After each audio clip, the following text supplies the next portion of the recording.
அவரை பிடிச்சிங்களேன்னா வாழ்க்கையில வெற்றி மேல வெற்றி. உங்களுக்கு தோல்வின்றதே சந்திக்க மாட்டீங்க.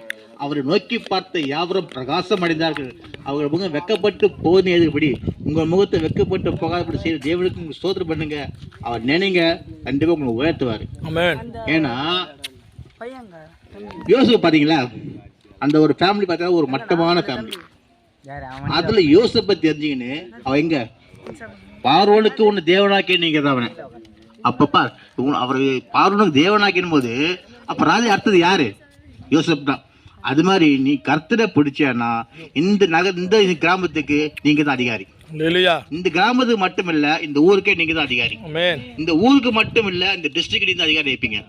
ஏன்னா அவர் மிகவும் நல்லவர். உங்களுக்கு போதுமானதுக்கும் மிக மிக மிகவும் அதிகமானவர்.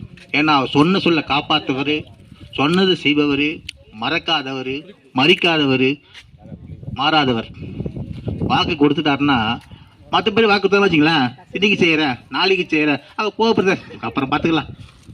இப்போ முடியாது, அந்த வார்த்தையே கிடையாது. உன்னை உயர்த்தினா ஒரு வார்த்தை வந்துச்சுன்னா போதும், அது உயர்த்திய தீர்வார்.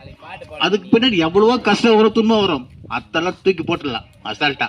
ஏன்னா அவர் காரணம் நம்ம இருக்குது இல்லையா, நம்ம பயப்பட தேவையில்லை. ஏன்னா அவர் நல்லவர். அவர்கிட்ட வாங்க, எல்லாம் நல்லா இருப்பீங்க. ஆமென்.